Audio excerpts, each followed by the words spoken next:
Right, YouTube, Shadow King Nazar, and I'm here with my review of Dragon Ball Super Episode 88.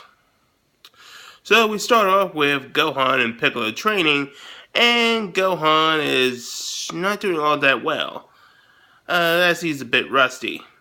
And Piccolo's basically giving him advice about why he's gotten weak, mainly saying that he does have the mindset of a warrior, which is kind of things I like about Gohan, because he's not like his father or Vegeta and only fights to protect people, which Piccolo says is a good thing, but it also has its detriment, as if you worry about protecting others, that you start to lose focus in the moment and can be taken off guard.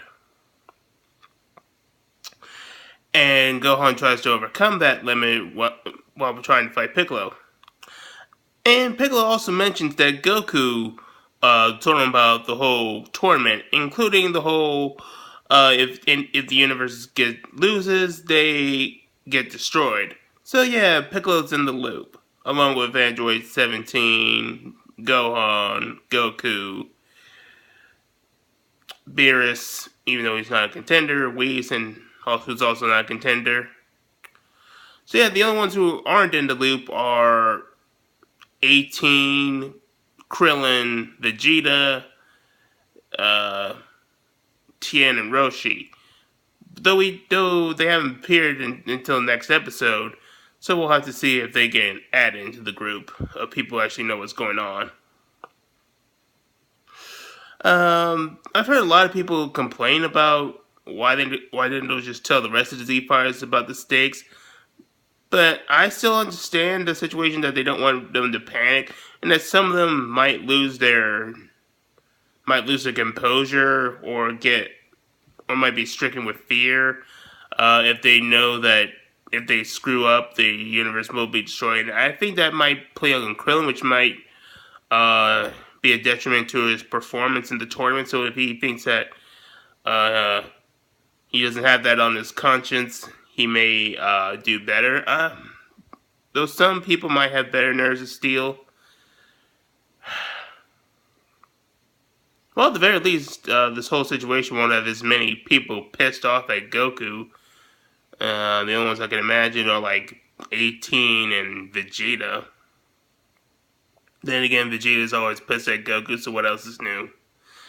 Anyway, we cut to Vegeta and his family, with Trunks trying to put on a bra, but not. No, sorry, my mistake. Trying to help baby Bra put on her underwear, and he's not doing all that well. And Vegeta steps in and pulls it off, and he's actually proud of it. Okay, yeah, that's nice.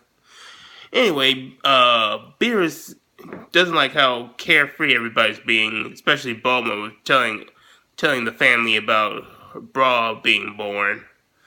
And he figures that he should make people get serious about this situation by telling them what's really going on. But we says that's a bad idea, because if he tells everyone that if the universe loses the tournament, that it gets destroyed, that Bulma would chew him out and basically call him a useless god who didn't do his job.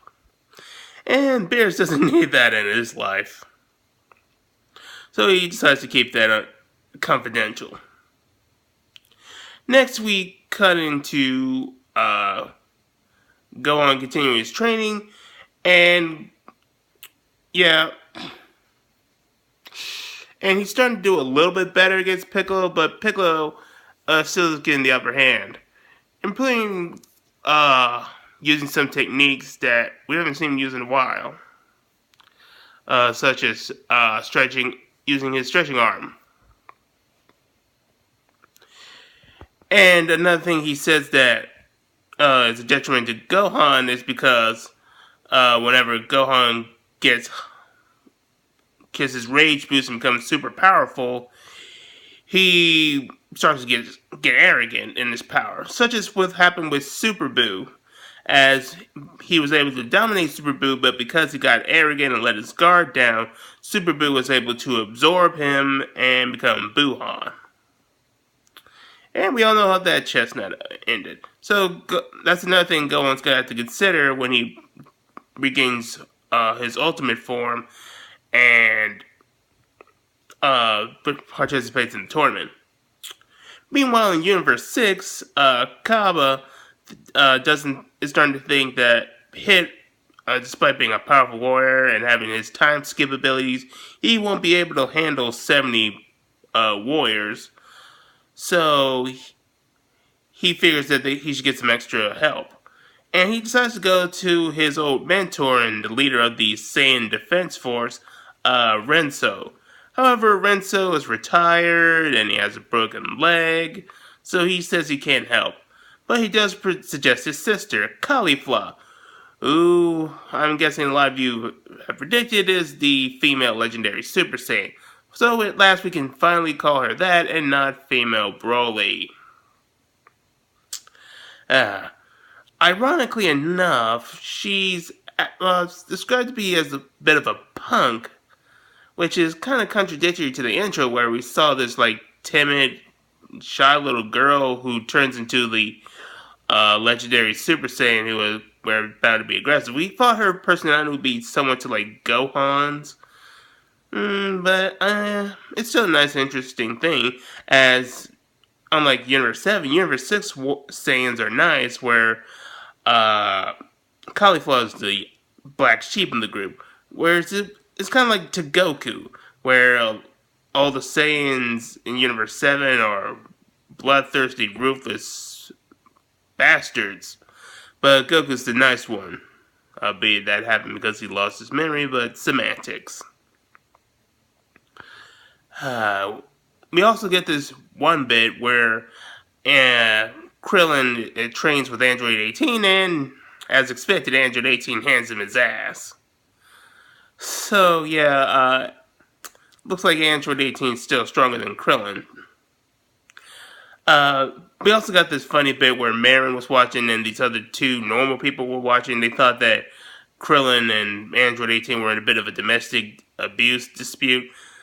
That kind of made me laugh, especially with Marin cheering on her mom, and they just were completely shocked by it.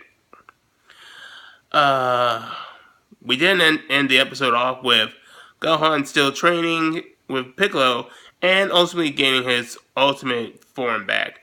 So yes, we got Ultimate Gohan back, and now we're gonna get all those comments saying, "Yay, they made Gohan great again." And we're also probably gonna get the addition of, "Oh, let's make Gohan a Super Saiyan God Super Saiyan, and maybe he can surpass Goku and Vegeta." Even though that would make no logical narrative sense, and there's not enough time for him to obtain Super Saiyan God Super Saiyan.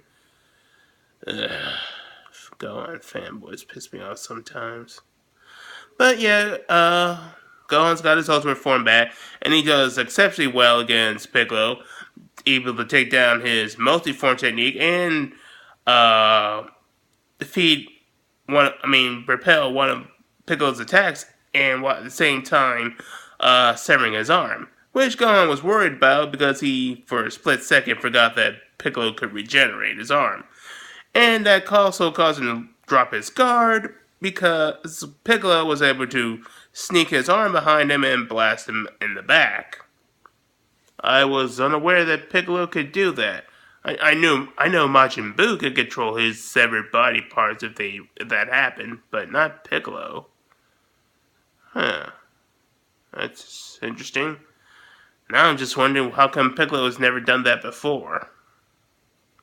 Unless I'm forgetting, time when Piccolo did that. Though I kind of doubt it. But yeah, Piccolo says that he still needs to work on Gohan not letting his guard down. Yes, and also needs to learn how to dodge. Obligatory Team 4-star joke. But Piccolo surmises that Gohan probably inherited his inability to keep his guard up from Goku. And Piccolo thinks that if they keep training for the next 20 hours, so it's only been like 19 hours. I mean, 20 hours. So he thinks that he continued training for the next 20 hours, Gohan may be able to surpass the limits he had back in the Buu saga.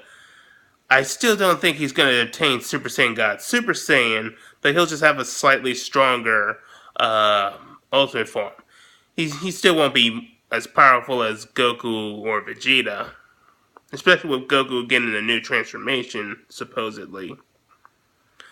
Uh, And Gohan also suggested they start to come up with some combination techniques for the tournament, which I kind of like. I feel that's going to be really effective uh, with the two working together since they have good chemistry and they both see themselves as really good friends. Yes, friends. Piccolo is not Gohan's surrogate father. They're just really good friends. All in all, I'd say this is a really good episode. I did like the chemistry between Gohan and Piccolo, and that was the main focus. I would like to see more Goku, but I guess it wasn't all that necessary to see in this episode. Um, it was nice to see what the other fighters were doing, like Android 18 and Krillin. It was nice to see that Vegeta was being more of a family man, and we also got some funny bits with Beerus, which actually served somewhat of a purpose this time instead of just being serving as filler, like in the last two episodes we had with him. We also got to see Universe 6 again with Kaba trying to recruit more fighters, and we finally got the identity of the female legendary Super Saiyan Caulifla. And it'll be interesting to see what her character's like, though we did get a hint of what it's going to be like. So, all in all, this is a really good episode. I could imagine myself seeing this multiple times. And next episode, we're going to see the recruitment of Tien and Master Roshi for the tournament, and everybody will be set. Now, if you excuse me, I gotta shave this shit.